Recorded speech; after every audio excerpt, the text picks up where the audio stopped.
I'm doing a thermostat on this today. Just warm up.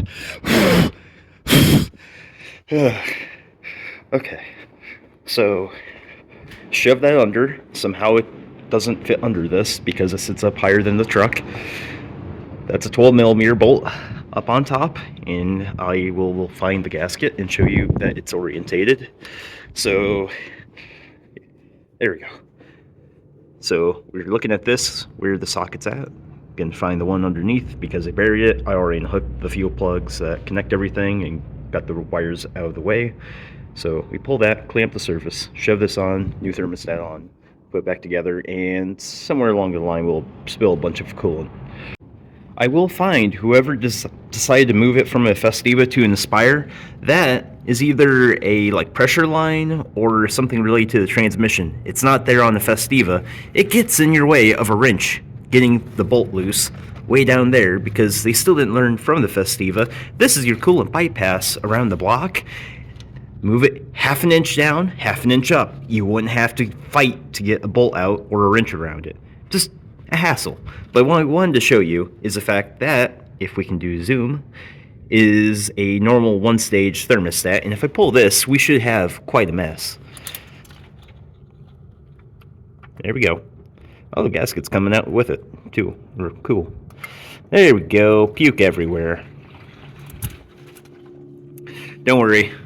I brought more coolant that was with the car when I got it. So yeah, hopefully that's not going everywhere. So this is a one-stage thermostat. It's why it was so cold for so long, and this also failed somewhat open. So I'm gonna save the gasket. I might reuse it, even though I got a nice new one. So yeah, old one. This is a correct two-stage, smaller main thermostat, and this small one right here is a actual second or primary for when you're warming up your car, and it will open and let a little bit of coolant through when it's 30 degrees out. So yeah. Oh no, I'm high. Alright, so we used the rag, cleaned up the surface where our gasket will sit. The thermostat goes in first, and then the new gasket goes in, well, after this. And also, this is the orientation you're going to want to put this in. I've seen people do this before. Sometimes you can get away with that. Other times, if you do this, you'll just break your thermostat housing. Don't do that. I didn't break it. I just FYI. So we're going to plop this in all cut. Alright, another thing, I cleaned up the side of the thermostat, and apparently with that gasket I got that was nice and fancy. It had a little sticky side, so we're going to stick it to the side of the housing. That way when we're already lining this up to seal, we'll just have to put the bolts in and nothing will have to be shimmied around. It'll work out well. Okay, another thing to note. So I've set the hose loosely in place, and we've got the upper bolt somewhat tight. I can still do this and move the thermostat housing around a little bit, but we have that one and the lower bolt now actually threaded in somewhat close to being done. But it's so I can actually shift any of part of the gasket if it goes in funny, or a few other things. Just something to keep in mind. Okay, I'm trying to beat daylight because I've only got probably half an hour before it gets super dark already, because Indiana in winter, it sucks. So, hooked all of these little clips back in and rerouted my plug wires back the way they were. Do one at a time. I see so many people, they pull them all off at once and then they're like, oh no. So this is all hooked up. I'm going to show you, or make sure I go over it with you now. So what you're going to need, standard 12mm. Any of these other things, not really necessary.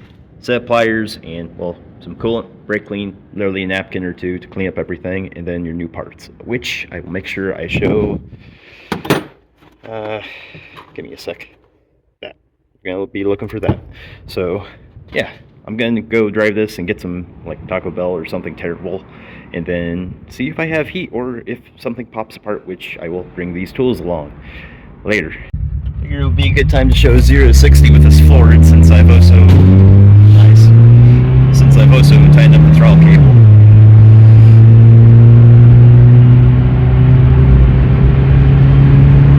Oh no, coolant goes everywhere. There we go. So 55 is really 60. Well, there we go. Cool. And we're sort of getting a temperature rise. I mean, it's more than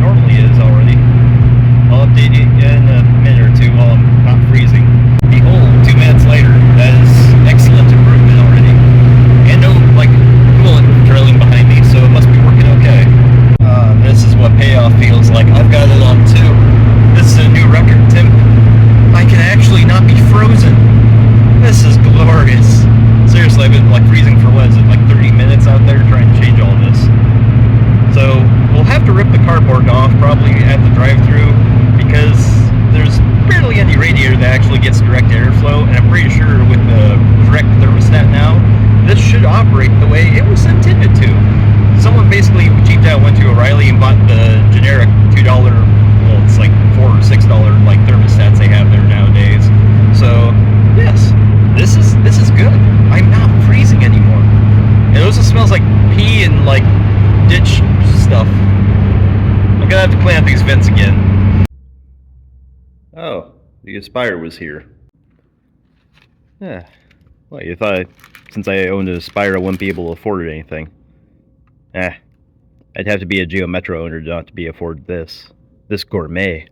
You know they just heat the meat in like boil packs, right? It's slop. But I need it. See you guys in the next one.